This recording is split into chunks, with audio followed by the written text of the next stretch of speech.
Vamos lá, meus irmãos, vamos lá. Começando aqui nossa quarta aula de História Eclesiástica 1. Mais uma vez, boa noite, graça e paz. Boa noite, graça e paz.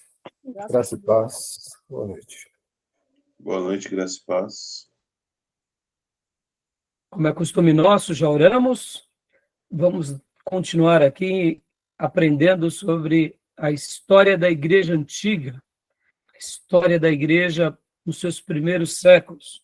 Hoje eu pretendo estar concluindo, chegando até ali o quinto, sexto século, trabalhando, eu diria, de uma forma bem paulatina, de uma forma, eu diria, bem concisa, levando em questionamento vários pontos, e como nas últimas aulas eu mencionei, a história dos vencedores, para que vocês tenham uma mente mais crítica com relação a tudo que lermos, aprendermos, não porque a gente vai ficar duvidando de tudo e de todos, mas porque eu sei que é do gênero humano ser tendencioso e nós também somos tendenciosos.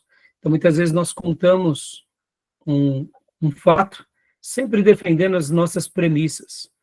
E aprender de história mundial, e principalmente a história da igreja, a gente tem que se posicionar nos fatos como de fato eles aconteceram, sem tendenciosidades, sem puxarmos as brasas para as nossas sardinhas e tentarmos assim remontar aquilo que aconteceu de fato, porque tudo isso sempre vai trazer para nós mais credibilidade, vai trazer para nós mais fidelidade, tá bom? Como eu disse, né, nós já oramos, como é costume nosso, as nossas aulas são gravadas, para que os irmãos possam estar sendo abençoados, para que futuras turmas em EAD também possam desfrutar desse material e que a gente possa continuar deixando aqui uma contribuição muito importante na Igreja de Jesus para obreiros, estudiosos que queiram aprender sobre esses temas, tá bom? E agora eu quero ler um texto bem conhecido com todos vocês, que é João 8:32. Texto decorado, por muitos citado, e eu quero só ler esse texto para a gente mergulhar aqui na história eclesiástica, na história da igreja. Quem achou pode ler para nós, por gentileza?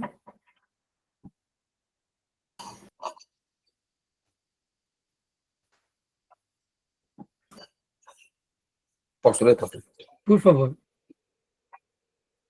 E conhecerão a verdade, e a verdade os libertará. Amém. Que a verdade do Evangelho e a verdade da vida possa nos ajudar.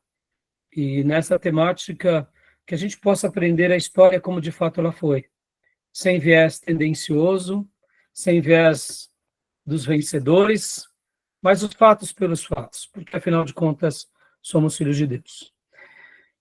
Na última aula, meus irmãos, então, agora iniciando aqui as nossas pautas, né, como eu disse para vocês, a gente vai estar trabalhando em cima do material aqui que eu peguei no STBnet, a gente vai dar sequência, mas eu queria levar vocês a refletir um pouco mais sobre algo que, desde a última aula para cá, eu venho tomando nota, fazendo várias afirmações aqui, e eu gostaria de refletir com vocês um pouco sobre os pais da igreja. Quero gastar alguns minutos, né, na aula de hoje, e deixa eu, nessa minha primeira abordagem, levá-los a refletir sobre isso, né? Como os primeiros pais da igreja, ou seja, logo depois dos apóstolos, aqueles pais que nascem, né, no próprio primeiro século quanto no segundo século, e os demais pais da igreja que nascem no quarto século, principalmente, como que eles rebatiam os hereges e as heresias, se eles não tinham ainda o cânon do Novo Testamento formado? Não sei se vocês entenderam a pergunta, né? A Pastor, pergunta cortou sua voz. então tá, vou reformular de novo a pergunta. Como os primeiros pais da igreja, ou seja, os pais apostólicos, eu me refiro de forma didática, tá? Seriam aqueles pais que nascem debaixo da autoridade apostólica, eles não eram apostólicos, mas eles foram nomeados pelos apóstolos. Como esses pais e os outros pais da igreja, até ali o quarto, quinto século, eles rebatiam as heresias que surgiram na igreja se eles não tinham o cânon do Novo Testamento. Como que eles faziam essas contestações? Deu para entender a minha pergunta? Deu sim. Por que eu estou falando um pouco isso, melhorando um pouco o desenvolvimento aqui? Porque quando nós pegamos várias obras, e hoje a gente vai ter a ler aqui um material, inclusive, que a própria professora Aparecida, né, disponibilizou também, porque, lembrando, irmãos, essa matéria quem dava era a professora Aparecida, né, com todo o auxílio ali dos professores do STBnet. Eu, agora, em função dos problemas de saúde dela, estou dando essa matéria para vocês, mas ao ler o material, é bem curioso que não só o material dela, mas alguns livros, quando a gente pega e ouve que o cânon foi decidido, foi simplesmente consolidado ali por volta do quinto século, sexto século, ora, tá bom, se o cânon, então, veio a se tornar, ou seja, o conglomerado de livro sagrado do Novo Testamento foi decidido apenas no sexto século ou no quinto século, como que, por exemplo, esses pais da igreja iam se prevenir das heresias que surgiram logo ali nos dias apostólicos e depois dos dias apostólicos? Como que eles iam se defender se eles não tinham um cânon definido? Né? Então, não é uma pergunta de retórica, né? Mas é uma pergunta questionando os pressupostos. Querem falar? Bom, eu acredito que não necessariamente precisava ter o cânon já definido para defender das heresias, porque eles tinham os livros, mas eles não foram aí no passado pelo crivo do cânon, né, nesse período, mas já tinha os escritos, né, onde se baseava para defender das heresias, e também com base no Antigo Testamento, né? Essa é uma hipótese. E a segunda seria o quê? A questão da tradição oral, né? Não sei se responde, né? Não, responde. Mas perceba, Júnior, perceba, por que eu estou levando vocês a refletir um pouco sobre isso? Porque eu quero questionar mesmo os pressupostos da história dos vencedores. Lembro que na última aula nós pegamos aqui as hierarquias papais, e ali eu peguei até na Wikipédia e mostrei para vocês. Talvez eu não fui muito claro e muito contundente na minha afirmação, mas eu gostaria até de mostrar agora aquele material que eu passei para vocês, né, que o livro História da Igreja, a História da Igreja em Quadros. Por quê? Porque ele retrata bastante coisas interessantes sobre isso que eu estou te falando. Porque quando a gente começa a pegar a história mesmo, como ela foi, de fato, sedimentada, como ela foi realmente estabelecida, muitas coisas caem por terra. Que nem você falou, né? Podia não ter o cânon propriamente dito. Mas, na realidade, quando a gente vai ver, eles já tinham, de outra forma, o cânon. Essa é a questão. Fazia parte do seu dia a dia o cânon. É que eles não tinham a necessidade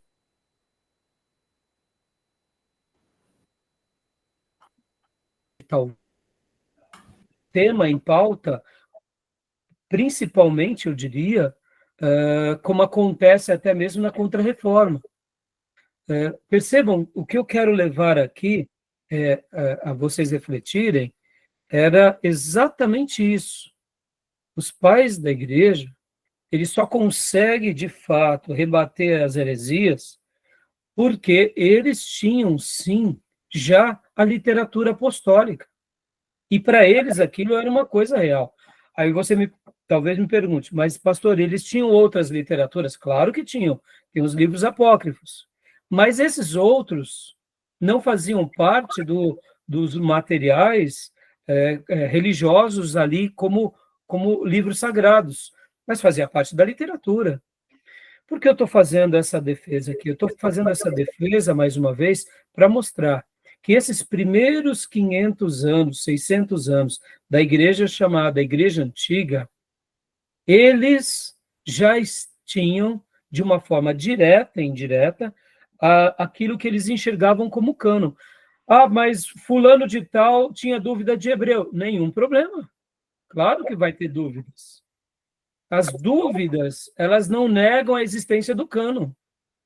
Isso que eu quero destacar aqui como um fato histórico. Por que eu estou colocando muito em questão esse assunto? Porque quando a gente vai ver qualquer comentário católico, eles vão ser tendenciosos de mostrar que a autoridade do cânon é deles.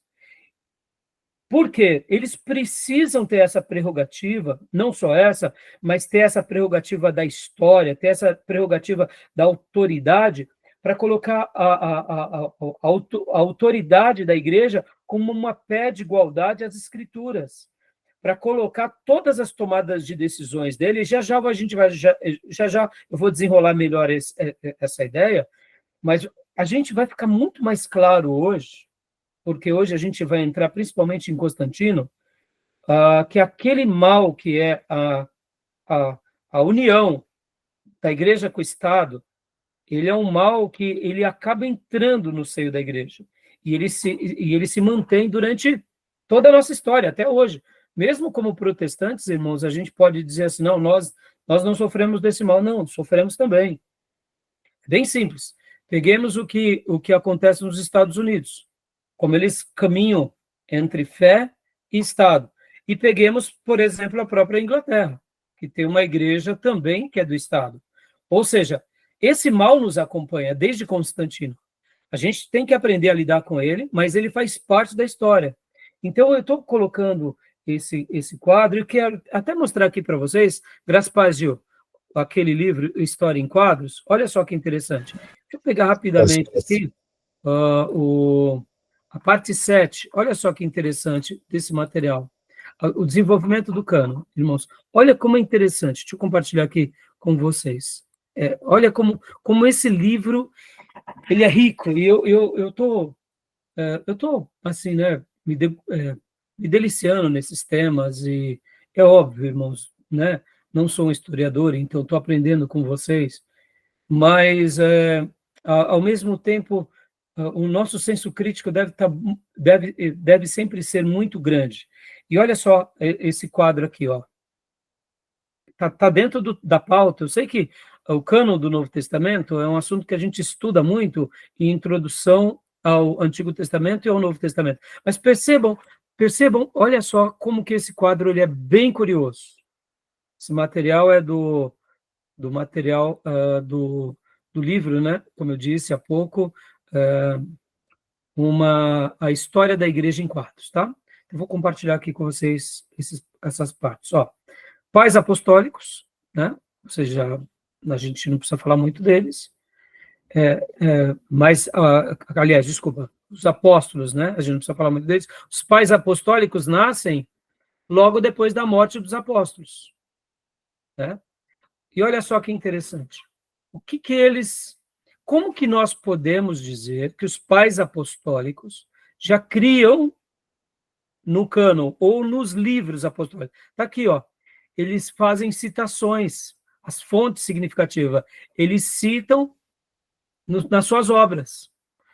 E o que eles citam? Os pais apostólicos. Os 4 evangelhos, as epístolas paulinas, e quando eles dão essa ideia geral. Ou seja, nesses primeiros 40 anos, logo depois da sucessão entre os apóstolos, para esses novos líderes, você tem que lembrar que quando eles tratam aqui de pais apostólicos, eles estão falando do ano 100 a 140, mas começa antes, porque como, por exemplo, o próprio Paulo morre ali por volta do ano 65.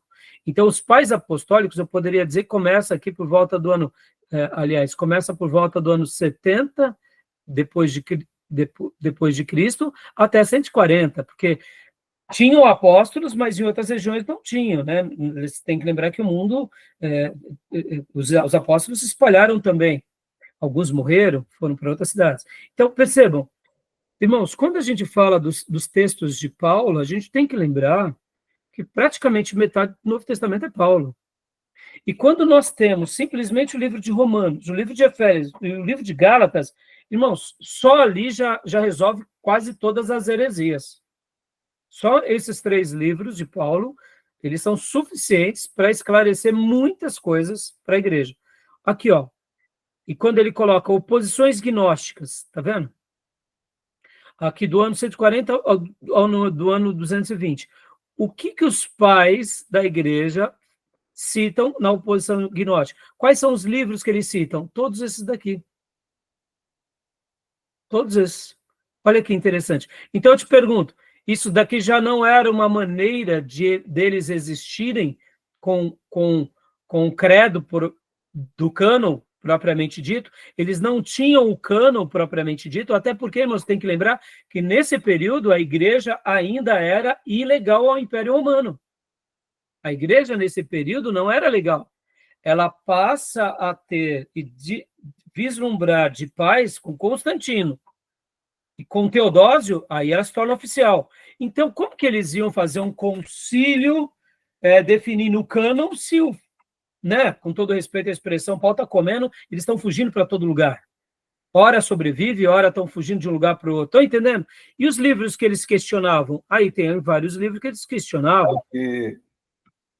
Aí que entra a questão, ao meu ver, dessa oralidade, mesmo tendo os textos, né? Que não, aí se foge um pouco da oralidade, tem os textos.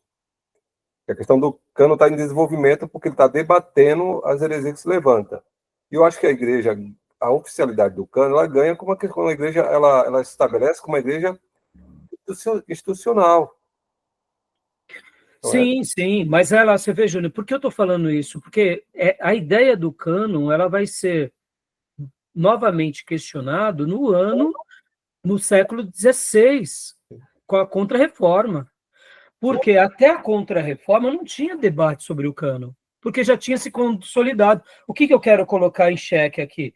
Quando eles dizem, se arrazoam, não, nós estabelecemos o cânon, é mentira. Está entendendo o que eu quero dizer? É mentira. Claro que sim. Claro que é mentira. E é por isso que eu estou querendo colocar os pressupostos, para que a gente leia a história, não na perspectiva dos vencedores, mas na perspectiva dos fatos. Quais são os fatos? Aqui, meus irmãos, a literatura. A literatura e os acontecimentos. Por quê? Olha só, quando a gente fala da oposição gnóstica, olha só o que diz aqui, ó. Citações pelos pais da igreja. Tanto o cano muratório, do ano 180, ó, é chamado de cano muratório, porque já existia alguma coisa. E o evangélico da verdade, que é o gnóstico. Aqui, ó, solidificação defendida, do ano 220 ao 400, por Orígenes, por Eusébio. Percebam, do ano 220 ao 400. É a temática da aula de hoje. Olha aqui, o que o Orígenes defendia? Orígenes defendia os 4 evangelhos, Atos, as 13 epístolas de Paulo, 1 Pedro, 1 João e Apocalipse. Pelo amor de Deus, se aqui já não era uma base sólida. E quando Orígenes tem dúvida de Hebreus, Tiago, 2 Pedro, 2 e 3 João, Judas, o pastor de Hermes e de Daquê, é porque ele tem dúvida, irmãos, é bem simples. Por exemplo, Hebreus não tem o autor. Então, Orígenes, não é que ele está negando, mas ele tem dúvidas, normal. Pensa, irmãos, essa questão da prova, do carbono 14, muitas coisas que nós temos hoje em dia, eles não tinham, e o contexto histórico deles são diferentes. A mesma coisa acontece com Eusébio, ó, os 4 evangelhos, Atos, 14 epístolas paulinas. Opa, peraí, para Eusébio é 14, não é 13? Por quê? Porque possivelmente para Eusébio, Hebreus era de Paulo. Está entendendo, irmãos? Como para mim, me entenda, irmãos, eu deduzo que Hebreus, na minha opinião, ela é uma obra de Paulo, se não foi, por exemplo, Lucas que escreveu, mas foi Paulo que ditou, entendeu? Na minha opinião, tem uma influência muito grande de Paulo. A grafia não soa ser paulina, mas, para mim, Hebreus tem muito mais a ver com Paulo ou com algum discípulo de Paulo, como Lucas, quem sabe Timóteo, ou seja, que fez aos pés de Paulo, mas é a minha opinião. Mas quem é o escritor de Hebreus? Nós não sabemos. Então, teologicamente, nós não afirmamos algo. Então, eu estou mostrando tudo isso para vocês. Olha só, olha que legal essa definição aqui, ó. Atanásio, na Carta da Páscoa, no ano 367, aqui em Atanásio, vocês têm que lembrar que já está entre esse período de Constantino e de Teodósio, que a igreja tem agora, ela passa de ser ilegal e passa a ser legal. Percebam que com Constantino, a igreja passa a ser legal. E com Teodósio, a igreja passa a ser oficial. Aí, olha só, o cânon. Aí, peraí. Nesse período aqui, então, o cânon atual nasce possivelmente em 367? Sim. E aqui também com o sínodo de Roma? Sim. E aqui com o sínodo de Cartago? Também. Percebam que, olha só, aonde está a influência do romanismo? Nenhuma aqui. Aqui é tudo aquilo que acontecia naquilo que eu falei dos patriarcas, ou Sim. seja, os pastores. E mais uma vez aqui, para defender essa tese e para a gente, assim, questionar os pressupostos, meus irmãos, olha, guarde isso. Quando a gente vê bispo de tal lugar, você tem que lembrar que na terminologia bíblica, presbítero, pastor e bispo é a mesma coisa. O presbítero era o ancião velho, o bispo era o mesmo que pastor. Então, quando a história está sendo contada e fulano fala que ele é o bispo de Roma, o bispo de Antioquia, ele era o pastor. E possivelmente o pastor que era o mais influente. Mas isso não mudava muito, porque até mesmo nessa questão hierárquica, vocês vão ver com os escritos dos pais da igreja, e agora eu vou te dar no segundo ponto aqui, meu irmão, desse questionamento. Eu vou deixar você falar, Júnior. A gente tem que lembrar que os pais da igreja vão falar um pouco sobre essa questão da hierarquia, mas eles não fazem uma defesa. Eles não fazem... Olha só que coisa interessante, irmão. Os pais da igreja, até aqui o ano 400, eles não se vangloriam para serem o principal líder. O principal líder vai ser autodeclarado com Leão I, ali por volta do ano 400. Ou seja, ali já é o começo dessa institucionalidade, dessa centralidade, de querer trazer para si, porque agora o imperador precisava dessa pessoa do lado dos religiosos. Então, guarde isso, isso é muito interessante, tá bom? Eu vou chegar numa segunda ideia agora sobre outras coisas, mas pode falar, Júnior. Não, dizendo que não tinha nenhuma correlação com a Igreja Católica, que nasce depois de Constantino. Até em Constantino ainda preservava, né, muitas coisas boas. Ela degenera depois. Então, eu até penso, Júnior, que ela vai degenerar mesmo ali por volta do século 6 e 7. Com Constantino e Teodósio, vamos deixar os imperadores no lugar de imperador. São vaidosos, eles querem o governo, eles são estadistas. A igreja ainda tinha os seus embates, já vou até... vou antecipar uma frase aqui que eu escrevi hoje, aqui dentro das minhas notas. Olha que frase interessante, irmãos. Com Teodósio, a igreja agora ela se torna o guia oficial do Estado. A igreja se torna o guia oficial do Estado e o Estado o guia oficial da igreja.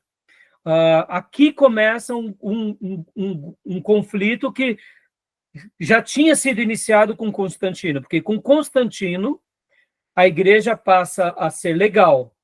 Agora, com Teodósio, a igreja passa a ser oficial.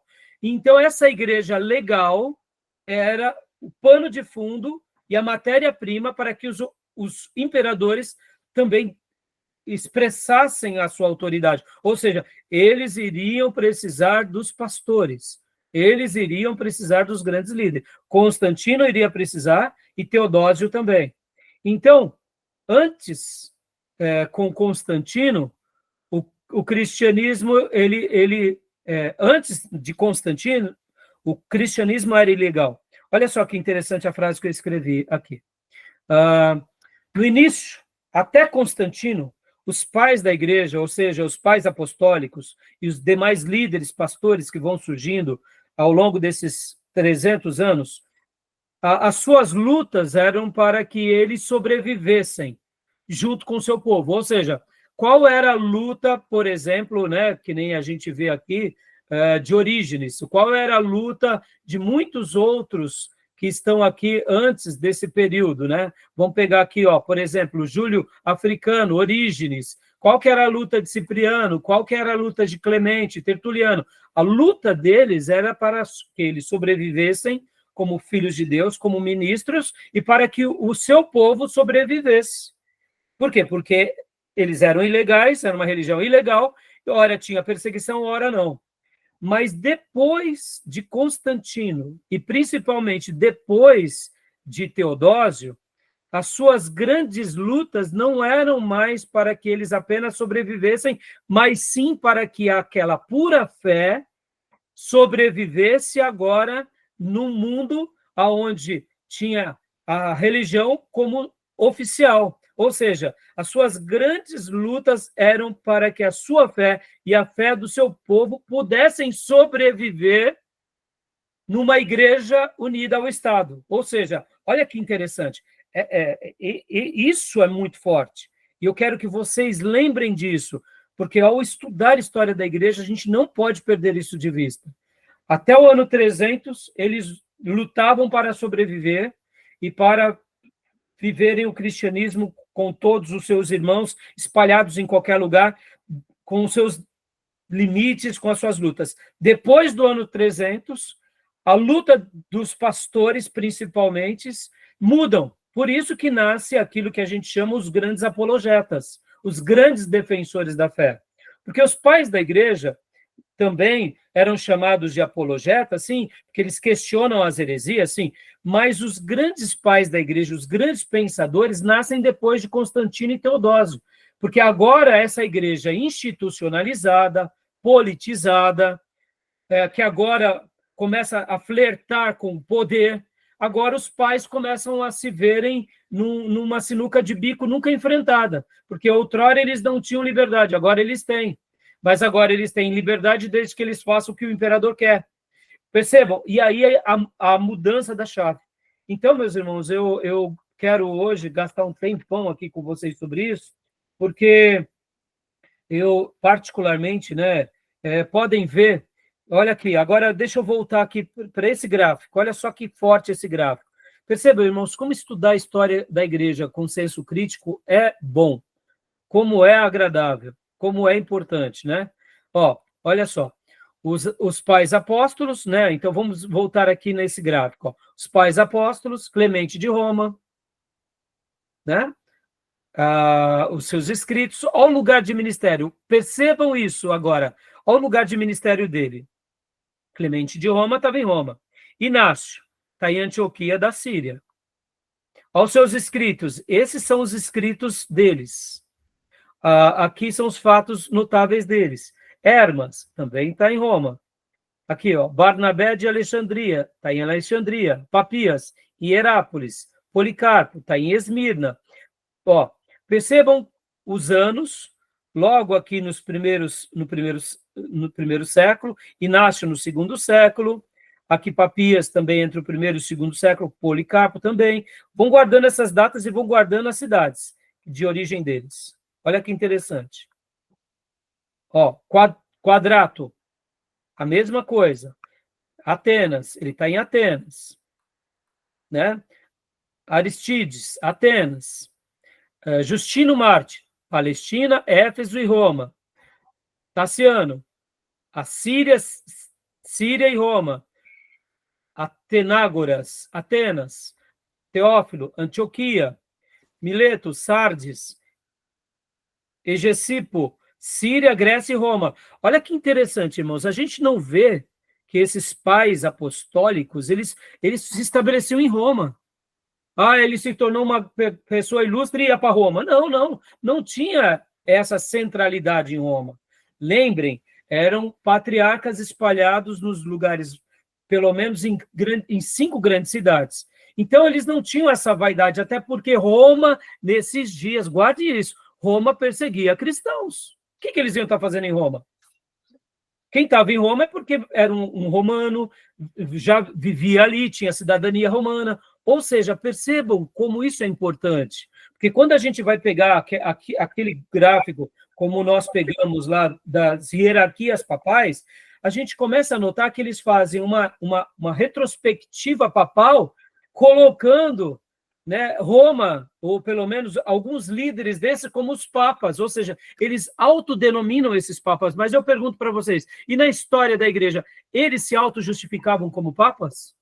Porque assim, irmãos, ó, essa é outra crítica que eu ia fazer. Quando a gente pega a literatura dos pais da igreja, eles se vangloriavam como os líderes supremos daqueles dias? Não, meus irmãos, eles eram só pastores do seu rebanho. Quando muito, eles tinham uma proeminência ali na sua região, ou quem sabe, daquelas grandes cidades dos patriarcas, eles tinham um protagonismo. Percebam, irmão, não precisa ser muito inteligente para a gente ver a falácia na reconstrução dos fatos. Estão entendendo onde eu quis chegar? Claro, entendi. Interessante essa ideia, não é? Sim, Por que sim. eu estou falando isso, irmãos? Porque quando a gente pega muita literatura, mesmo uma literatura evangélica, eles escrevem com os óculos romanos. Na verdade, esses homens aí, eles não deu nenhuma autorização para a igreja romana utilizá-los como papa. Exatamente. Exatamente, Júnior. Então, qual é aqui a grande proposta que eu quero deixar aqui para vocês como um grande desafio, tanto para vocês quanto para aqueles que forem estudar sobre esse tema e gostam desse tema e forem se aprofundar mais nesse tema? É muito simples, irmãos, é muito simples. Leiam os pais da igreja. Não leiam os pais da igreja pela leitura do romanismo. Leiam a própria literatura dos pais da igreja. Há uma literatura, mesmo que pequena, mas há. E nessa literatura, percebam se eles não vão fazer aquilo que os nossos irmãos do passado, ou fizeram na reforma. Levantando o quê? Qual era a bandeira da reforma, meus irmãos? Qual era a bandeira da reforma? As 5 solas, né? 5 solas. Percebam se os pais da igreja não levantaram também os 5 solas. Aí eu digo, em tese, e mesmo que eles não tinham um cânon, porque eles viviam debaixo da perseguição até o ano 300, mas eles já tinham um cânon na sua prática. Ou seja, eles vão defender somente as escrituras, somente a graça, somente o Salvador, somente a fé. Ou seja, então, percebam, eles não vão caminhar na contramão.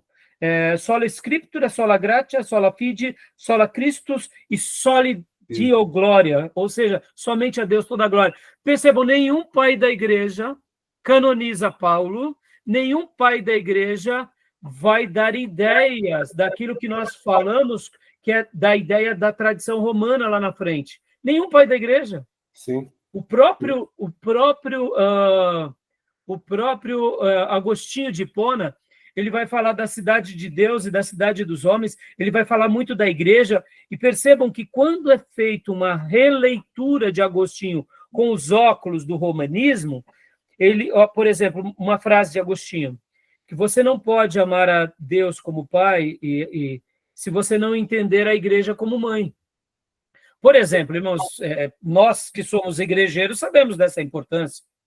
Não é que a gente está falando que a igreja é mãe de Deus, nem nada disso, mas a gente está dando um papel feminino à igreja na mesma forma que Jesus, na sua revelação, e os apóstolos deram à noiva. O que nós, como igreja, somos chamados? De noiva. Então, o Agostinho, por exemplo, quando ele fala da igreja, e quando ele atribui esse valor à mãe, dá esse sentido de um lugar que nos abriga, que nos acolhe, como um corpo, como a noiva. O que é a noiva para o judeu, senão a esposa do noivo? O que é a noiva, senão a mulher do noivo? Para Agostinho de Hipona, ele fazia a mesma correlação. Na leitura católica, eles vão falar assim que Agostinho de Hipona está agora falando sobre Maria. Mas nenhuma vez Agostinho fala de Maria. Você está entendendo o que eu quero dizer? Olha que interessante. Quem vai depois fazer essa releitura de Agostinho é o quê?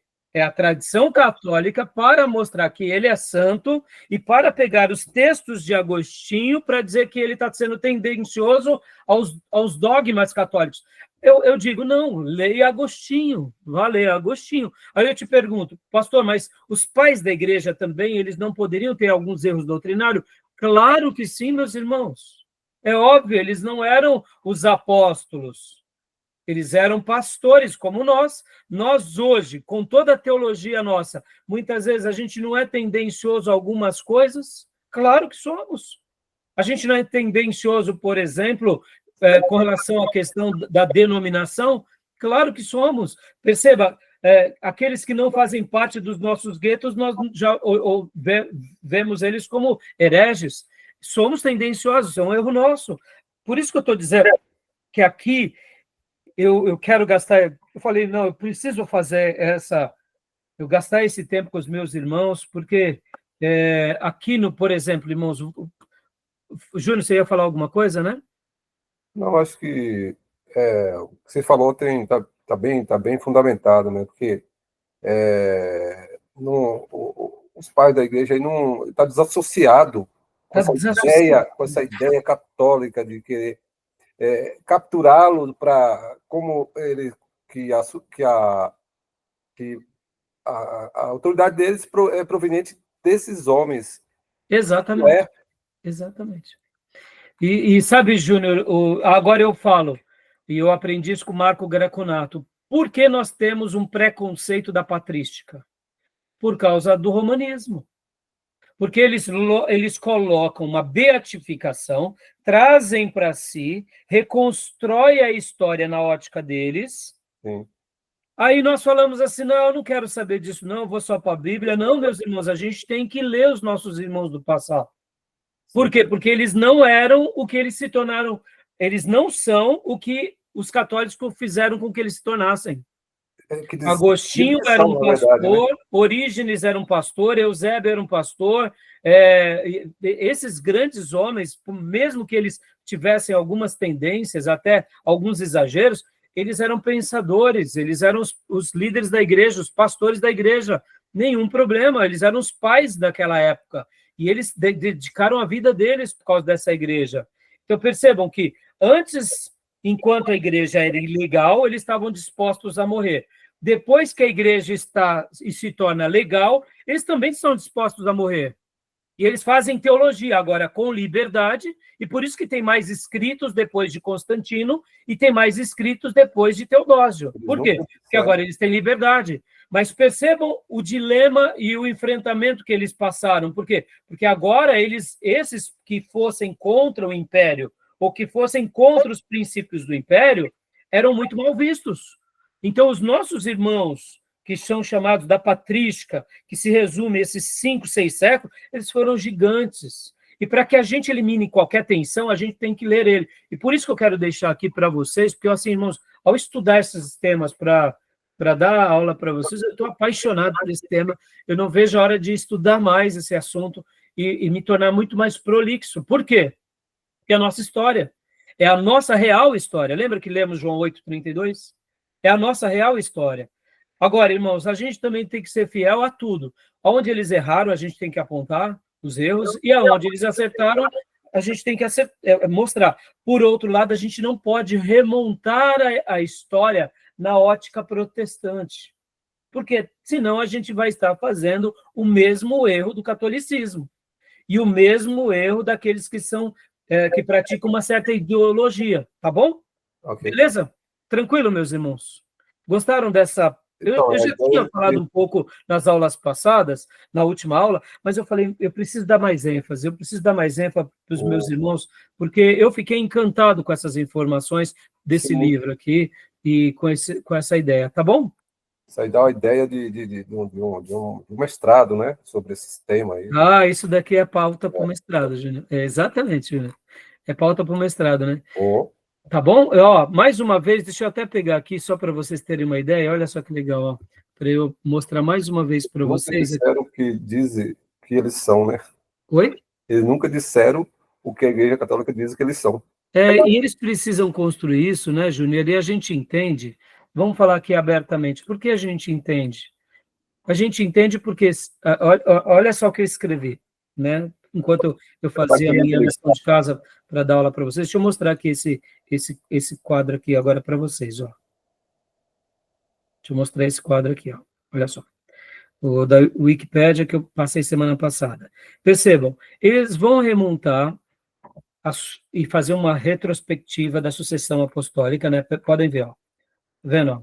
Aqui, né? Toda sucessão, né? Olha lá. E eles vão fazer toda a sucessão, e quando eles colocam aqui, por exemplo, se vocês forem notar, eu sei que aqui é uma lição de casa bem simples, tá, irmãos? Mas olha só que interessante aqui. Eles vão colocar sempre de uma forma indireta o lugar de nascimento e o lugar aonde ele esteve, ou pelo menos aonde eles morrem, para dar uma ideia de que o Império Romano, Pedro já estava sendo o Papa de Roma. Meus irmãos, Pedro não era bem visto em Roma. A mesma coisa, Lino, lá no Império, ele estava no Império Romano? Estava, mas e daí? Você acha que o Império Romano, nesses dias, era só perseguição contra cristãos e judeus? A gente tem que lembrar que, na história bíblica, o cristianismo primitivo, ou apostólico, ele passa por uma luta muito grande, sendo perseguido pelos próprios líderes religiosos do Sinédrio, aí onde começam as primeiras dispersões, e aí logo depois vem Herodes, ou seja, a perseguição dos nossos irmãos se dá entre o seu próprio povo. Ainda no primeiro século, lá em Roma, começa uma perseguição entre os cristãos, a gente vê que Nero, inclusive, também, Cláudio também, e aí depois o que acontece? Começa uma segunda perseguição, agora já não é mais apenas os cristãos, mas quem está perseguindo agora a igreja é quem, irmãos? Quem está perseguindo agora a igreja é o próprio império. Então, a gente vai ver isso no primeiro século, e a gente nota, inclusive, lá em Massada. Lembra que acontece em Massada?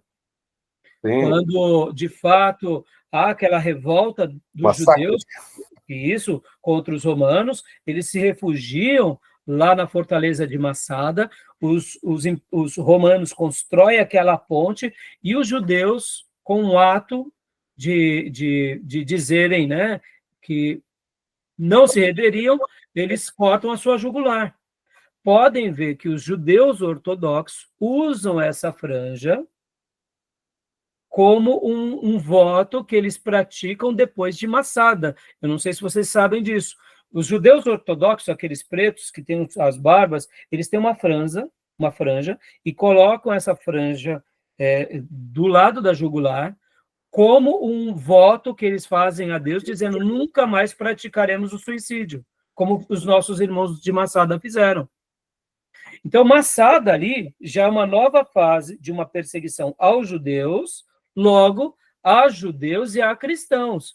E os cristãos não param de ser perseguidos até até os anos 300. Então, percebam que quando aqui faz essa montagem da retrospectiva dos papas, e aí coloca Anacleto, coloca, né, Império Romano, ou aqui no caso Anacleto não, mas pode ver, todos eles, Evaristo, estava lá em Belém, na Judéia, mas depois ele tem uma participação no Império Romano. Isso é uma maneira, das entrelinhas, de criar um sofisma. Está vendo? Todos eles foram do Império Romano, a grande maioria. Meus irmãos, e podem ver que aqui a briga vai se intensificando, porque nessa simples sucessão, aqui vem, pode ver, a maioria Império Romano, mas quando a gente pega essa lista que eu mostrei para vocês, que é a lista há pouco que eu estava mostrando para vocês, da história da igreja em quadros, a gente vê que a maioria deles eram não só o lugar de ministérios dele, Antioquia da Síria, Alexandria, Hierápolis, Esmina, tinha um ou outro que estava em Roma, tinha, mas percebam como eles são tendenciosos, e fazer história sendo tendencioso é querer dizer, é montar uma história que não aconteceu. O Império Romano, ele não reconhece a autoridade deles nessa época, né? Claro que não. Não endossa nada. Aí talvez... Talvez, Júnior, a gente vai para a seguinte... Talvez eles digam, não, mas o Império não reconhecia, mas a igreja estava em Roma, porque a sede é Roma, dando essa ideia do poder romano, Júnior. Por quê? Porque quando esses cinco patriarcas, ao longo dos séculos, vão perdendo força, quando Constantino cria Constantinopla e faz de Constantinopla a nova sede do Império Romano, e ali, naturalmente, ficam dois polos grandes de lideranças, logo, o imperador precisava desses dois imperadores. E agora é isso que eu quero mostrar para vocês. Olha só, olha que interessante. Deixa eu voltar aqui para esse quadro aqui do Wikipédia e mostrar isso. Olha que interessante, irmãos. Vocês vão ver uma mudança na chave aqui, ó. Olha que interessante. Talvez na última aula eu não fui claro no que eu estava querendo dizer. Ó, ano 400 e pouco, aí vai vindo os anos. Ó, vamos pegar do ano 500. Aqui, ó. Agora já vem, muda, Império Romano passa a ser Império Ocidental. Não é mais Império Romano. Por que não é mais Império Romano? Porque agora a capital do Império Romano é o quê? Constantinopla, não é? Aí vem, ó, Reino, vem outro nome, Reino Visigótico, e depois já muda aqui, ó, para Império Bizantino. E vocês vão notar que agora no Império Bizantino, a maioria dos papas estão no Império Bizantino. Olha que interessante, né? Aí onde nasce também a história contada a partir da ortodoxia grega. Aqui, ó, podem ver, Império Bizantino, aqui, ó, estados papais. Aí já muda aqui também essas nomenclaturas. E vocês vão ver que é bem interessante. Ó. Aí depois volta, depois do ano 1000, volta para o Império Romano. Por quê? Porque houve o grande cisma em 1054 e os cristãos ortodoxos gregos foram excomungados. Aí o Papa agora é só do Império Romano, é claro que vai ser do Império Romano. Ou seja, a história sendo contada a partir dos vencedores. Então, irmãos, vamos fazer história mesmo, vamos deixar as coisas acontecerem, tá bom?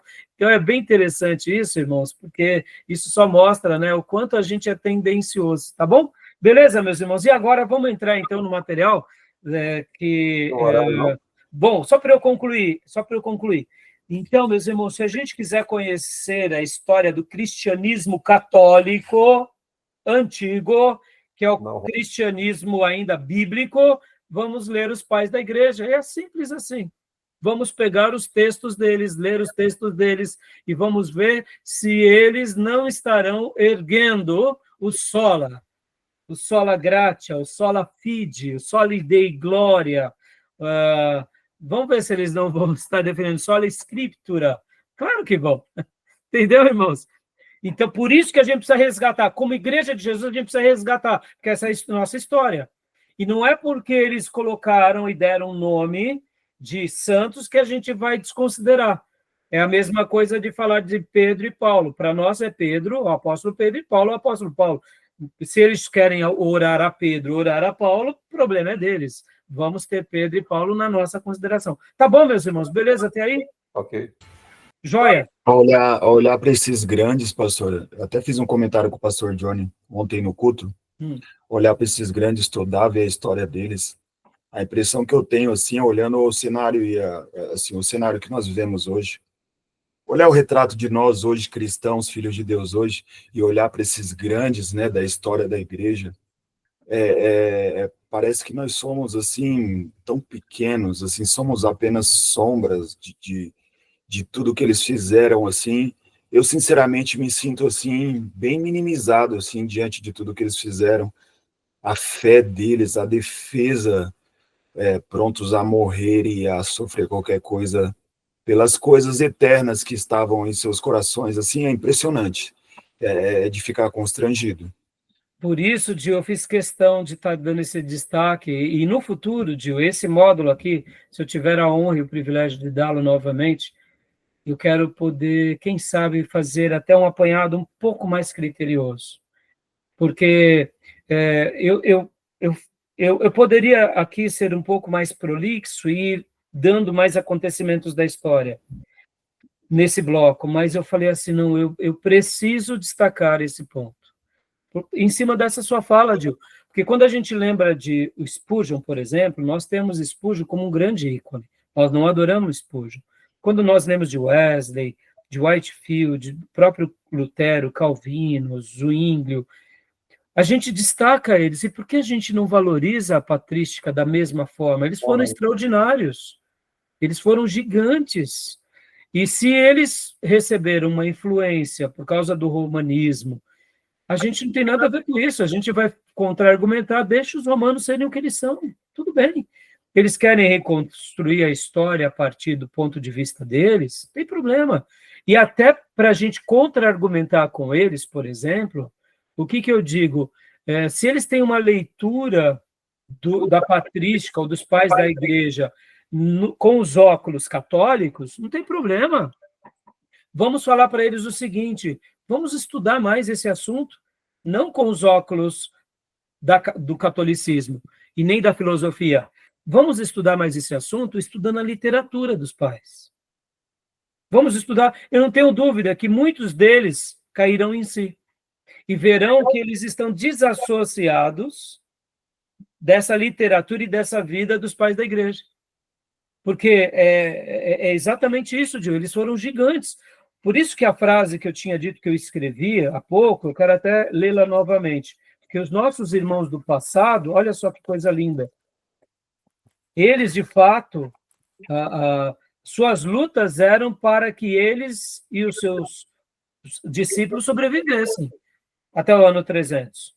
E do ano 300 até o ano 600, as suas lutas eram para que a sua fé, que agora tinha sido uma fé legalizada, sobrevivesse. Mas eles estavam, todos eles, prontos a morrer. Então, eles são gigantes, gigantes. E que Deus possa fazer com que a gente abra olhos de católicos, de ortodoxos gregos, porque agora entra o grande ponto dessa aula, e deixa eu dizer assim, porque os católicos, eles de fato não divulgam isso como deve ser? É bem simples. No dia que eles divulgarem isso ou acreditarem dessa forma, eles vão estar desconstruindo a tradição. Eles vão ter que dizer o seguinte, olha, os pais da igreja não deram um viés de infabilidade papal. Eles não tinham essa vaidade de serem o principal boca de Deus na terra. Os pais da igreja, eles não canonizaram nem santos, nem adoraram ninguém, nem foram idólatras. Então, eles vão, no dia em que um católico admitir que, de fato, os pais da igreja não fizeram isso, há uma ruptura na tradição católica, apostólica romana e ortodoxa grega. Ou seja, eles voltam a ser defensores do quê? Somente as escrituras, somente a graça, somente a Deus toda a glória, somente uma fé, somente um Senhor. Os pais da igreja nem reconhecem esses dogmas. Exatamente. Então, percebam que é tão importante que a gente estude esse ponto, porque jamais eles vão fazer uma defesa sobre isso. Porque, olha só o que eu escrevi aqui, ó. Se o romanismo arrazoasse que evoluíram, por exemplo, eles poderiam dizer assim, não, nós, como cristãos, evoluímos, deixamos de ser aquele cristianismo primitivo e agora evoluímos e por isso passamos a crer assim na tradição. E se eles dissessem isso, se eles evoluíssem no decorrer dos séculos, eles automaticamente estavam rejeitando o quê? Aquela velha religião dos pais da patrística. Se eles fossem honestos, né? Então, exatamente, esse é o ponto. No entanto, eles jamais admitirão isso, porque essa declaração servirá como a grande prova de que eles se tornaram uma outra religião diferente dessa religião da patrística. Claro. E dos pais apostólicos. E logo, uma religião diferente do Novo Testamento. O catolicismo romano, ou romanismo, e os ortodoxos gregos e russos jamais vão dizer que evoluíram. Eles vão dizer o seguinte, não, nós somos os mesmos. Por isso que eles têm que reescrever a história. Porque no momento em que eles admitirem que nós estamos diferentes, eles, de fato, eles vão dar um tiro no pé, porque qual que é a grande base deles? Nós somos a igreja do Novo Testamento, nós seguimos o Novo Testamento, mas eu digo, é verdade? Claro que não. Então, logo, atribuir a eles prática que eles não fizeram, ou seja, que os pais da igreja não fizeram, nem que o Novo Testamento fazem, e criar sofismas por meio dos seus dogmas religiosos, que acabam sendo a melhor estratégia. Ou seja, eles, de uma forma, se eles fossem honestos, eles diriam, nós evoluímos, nós acreditamos que, assim como os apóstolos, eles foram separados por Deus, nós também somos separados por Deus, e cada papa é a voz de Deus. Então, eles tentam remontar. E quando você vai contra-argumentar, eles dizem, sim, a Bíblia é a palavra de Deus, mas a tradição também. Mas os pais da igreja, nesses primeiros, ou como eu chamo, o catolicismo antigo, não tinham nada disso. E poderiam até ter erros, e isso é fato. Mas eles não adoravam Paulo, Pedro, ninguém. E pode ver que a igreja, mesmo quando surgiu um grupo herético, eles tentavam ir contra. Tá bom, meus irmãos, eu falei, eu preciso bater esse martelo hoje com os meus irmãos, porque esse assunto, eu particularmente, ao estudar esse tema de hoje, eu fiquei muito empolgado e falei, eu quero desafiá-los, né? Então, conhecer a patrística, não pela história contada pelo romanismo ou pela ortodoxia grega, mas lida nos próprios autores, será a grande libertação do romanismo e do ortodoxismo católico medieval. E será também o maior benefício nosso do protestantismo, porque nos fundamentará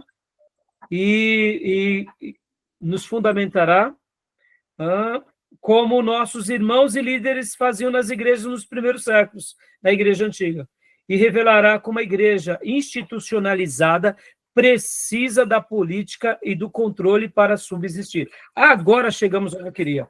Agora a gente vai falar de Constantino e da igreja institucionalizada, da igreja política, porque aqui a igreja com os pais, com a patrística, vão dizer o seguinte, a gente precisa tomar cuidado. Porque qual que foi a grande defesa de todos os apologetas e de toda a patrística depois de Constantino? A gente não pode se perder. A gente não pode se andar de mãos dadas com o Estado. A gente não pode se corromper com o mundo. A gente não pode ter uma fé apenas nominal. E agora entra Constantino na história. Então, eu não poderia deixar de dar essa contribuição, e agora eu quero falar sobre a influência, né? Vou fechar a nossa gravação, a gente vai falar agora um pouco da história de Constantino, da história mesmo, e vamos mostrar a influência política sobre o cristianismo. O que emerge daí é o seguinte, os pais da igreja faziam a apologética defendendo pela fé, pelo poder de Deus. A igreja institucionalizada com Constantino é um poder político, onde ela reforça essa blindagem dessa igreja institucionalizada, que é a igreja romana. Sim. Agora, antes de chegar na igreja romana, né, propriamente dita, os nossos irmãos do passado já sofreram essas tensões, porque são seres humanos, são falhos, que nem nós, da igreja protestante atual. A mesma tensão em qualquer contexto, qualquer cultura. Agora, olha só, irmãos, o que eu queria concluir agora? A partir de agora, a gente vai mostrar o seguinte... Constantino entra o Estado, né? Hã? Porque Constantino entra o Estado. Isso, entra o Estado. Diferente dos pais da igreja, né? Como? Não tinha o Estado. Os pais da igreja não tinha. O Estado. Então, mas quando a gente fala paz, né, Júnior? Eu estou colocando paz até o ano 500, por volta. Então, eu estou fazendo 2 cortes. Os pais até Constantino, Sim. que era a igreja perseguida, Isso. e os pais com Constantinos e com Teodósio, que é a igreja agora, a igreja regularizada, Sim. e a igreja oficial. Olha só, ela não só foi liberada, mas ela se torna oficial. Olha que interessante. Ela vira a religião oficial do Império. Olha aí, no primeiro momento parece ser maravilhoso, mas foi um grande engodo. Então, os nossos irmãos, a patrística de Constantino para cá, ela vai nos dar material para mostrar o seguinte, como nós não podemos se perder com o Estado, nem com o poder, nem com a vaidade. Pela pureza, né? Pela pureza. Não tinha o Estado. E aí onde entra o próprio Agostinho, como um grande vocal nessa defesa. Por exemplo, nas suas obras, que é A Cidade de Deus, a Cidade dos Homens, mostrando, nós somos da cidade de Deus, habitamos a cidade dos homens, mas não tem nada a ver com ela. Ou seja, não tem nada a ver com o romanismo. Agora, vem depois, aí quando vem o início da Idade Medieval, aí vem, sim, vamos dizer assim, o surgimento, de fato, do romanismo, aí muda toda a chave, aí vem a reconstrução da história. Mas percebam que eu estou querendo mostrar esses lados para poder mostrar para a gente que a gente pode aprender muito com os nossos irmãos que viveram na perseguição e que depois viveram na aprovação do Estado. Mas o cuidado é o mesmo, né? Tá bom? É claro, como eu disse, que no ano 400, Leão I, ele vai tentar o quê? Trazer para si esse lado autoritativo. Não, eu sou... Irmãos, como sempre, até hoje, a gente vê que tem pastores aí, no Brasil, por exemplo, que falam em nome de todos os pastores, como se ele fosse aclamado por todos os pastores, né? Porque nós evangélicos não queremos. Vários bobinhos aí dizem isso, ele não me representa, né? Mas eles se auto-vangloriam, ou seja, você acha que nesses primeiros 500 anos de história também não tinha os bobinhos? Claro que tinham, né? A gente vai ver várias heresias surgindo, inclusive Marcion é um grande herético, e ele era o quê? Um herético, né? Tá bom, meus irmãos? Então, a gente vai entrar agora na influência política sobre o cristianismo, e vamos falar um pouco, ou melhor, vamos falar de Constantino, e eu vou abrir os slides do professor André, e a gente vai continuar nessa aula aqui tão desafiadora, tá bom? Beleza? Alguma pergunta, alguma dúvida? Algum acréscimo? Gil, Tomé, Maísa, Pastor Johnny, Júnior? Não. Então tá bom. Então vou parar a gravação porque já deu a hora, tá bom, meus irmãos? Para a gente ir ao nosso intervalo, tá bom?